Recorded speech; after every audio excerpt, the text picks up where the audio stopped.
마티아 신부의 사목 이야기. 사랑하는 교우 여러분, 오늘 사목 이야기는 마테오복음 20장 1절에서 16절에 나오는 하늘나라에 대한 이상한 이야기에 대해서 말씀드리겠습니다. 예수님께서는 제자들에게 선한 포도밭 주인의 비유를 통해서 하늘나라의 삶의 원리에 대해서 가르쳐 주십니다.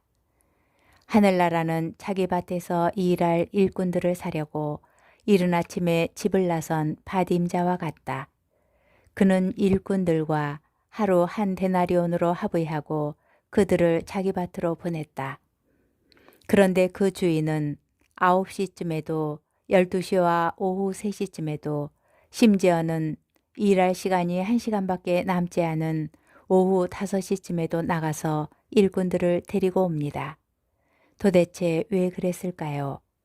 애초에 충분한 일꾼을 데려오지 않아서 일꾼이 부족해 그토록 여러 번, 거의 하루 종일 5번에 걸쳐서 일꾼들을 데리러 나갔다 올 만큼 멍청한 주인이어서였을까요?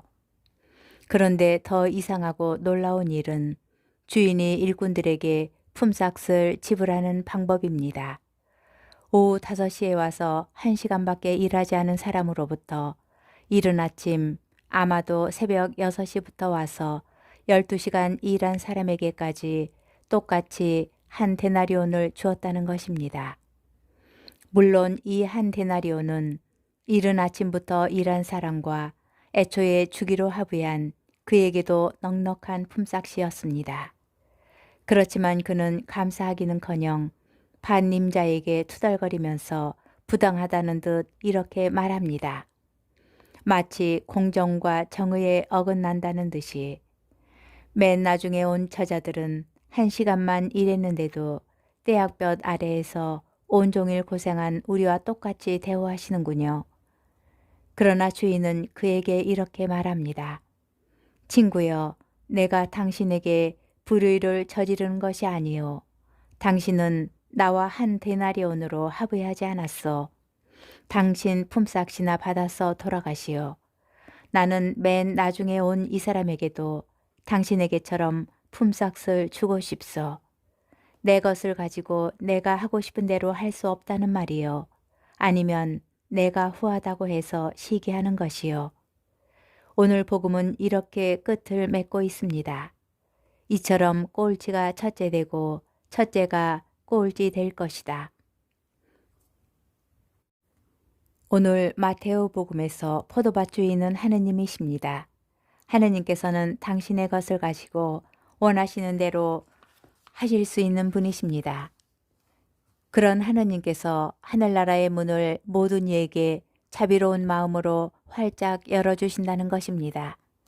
아침부터 수고하여 많은 성과를 거둔 사람에게 마땅히 더 큰 보상이 주어져야 한다는 세상의 논리가 하늘나라에서는 적용되지 않습니다. 아니, 이미 그는 한 데나리온으로 더 이상 받을 필요가 없을 만큼 충분한 보상을 받은 것입니다. 하느님께서는 오직 당신의 자비하심으로 맨 나중 온 사람에게도 같은 보상을 주고 싶으신 것입니다. 실제로 예수님께서는 세리와 창녀 같은 죄인이 먼저 하늘나라에 들어간다고 말씀하시기도 하셨으니까요. 예수님의 십자가 오른쪽 강도는 마지막 순간에 회개함으로써 꼴찌였다가 첫째가 된 대표적인 경우가 되었습니다.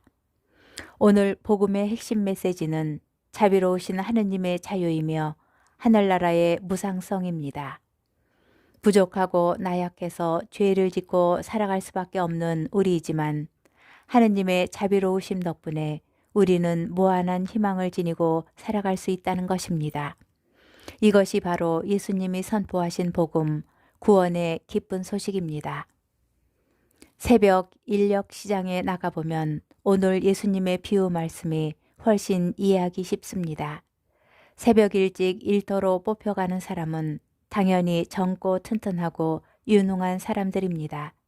주인이 9시, 12시, 오후 3시, 5시에 거듭거듭 일터에 나간 것은 일손이 모자라서가 아니라 행여 일자리를 얻지 못하고 남아있는 사람이 있지 않을까 염려하는 마음에 가만히 있을 수가 없었던 것입니다.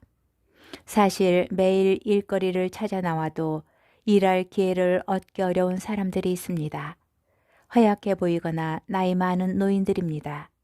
그럼에도 늦은 시간까지 그 자리를 떠나지 못하고 서성일 수밖에 없는 이유는 그들이 벌어 먹여야 할 식구들이 있기 때문입니다.